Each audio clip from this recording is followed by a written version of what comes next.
शनिवार रविवार माझ्यासाठी खूप स्पेशल असतात. एकतर नातवंड घरात असतात आणि मजेत वेळ जातो त्यांच्याबरोबर. हल्ली लहान मुलांना मीडियापासून कसं लांब ठेवायचं, हा एक मोठा प्रश्न पालकांना पडलेला असतो. माझा एक प्रयोग यशस्वी झाला काल. एक नवीन रेसिपी मी बघून ठेवली होती आणि दोन्ही मुलांना सांगितलं, आपण हे करूयात. रेसिपी होती गाजराची रसमलाई. जरा नाव वेगळं वाटलं, रेसिपीही वेगळी वाटली आणि हेल्दीही वाटली. चला म्हटलं पोरांना घेऊन करूया. दोघंही खुशीनं मदत करू का मम्मी म्हणत आली माझ्याकडं. आणि मग दोघांच्या मदतीनं रेसिपी तयार झाली आणि ती हेल्दी झाली.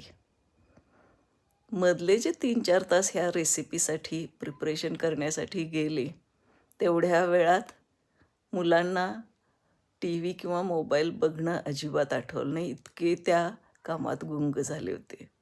मला खूपच आनंद झाला आणि खरोखरच एक हेल्दी रेसिपीही तयार झाली, जी त्या मुलांना खूप आवडली. म्हणजे घरच्या सगळ्यांनाच आवडली. त्यामुळं माझे 2 पर्पज सर्व्ह झाले काल. एक, वेळ छान गेला. It was a very nice timepass.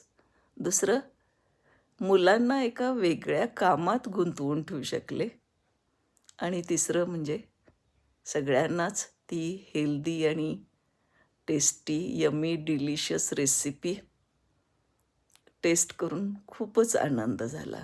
आणि एक शनिवार असाही सुंदर, छान आणि मजेत गेला. त्यामुळं असं वाटायला लागलं, की त्यांच्या सुट्टीच्या दिवशी आपण असंच काहीतरी वेगळं घडवायला पाहिजे, करायला पाहिजे. म्हणजे मग ती व्यस्त राहतील आणि मग त्यांना कधी आठवण येणार नाही.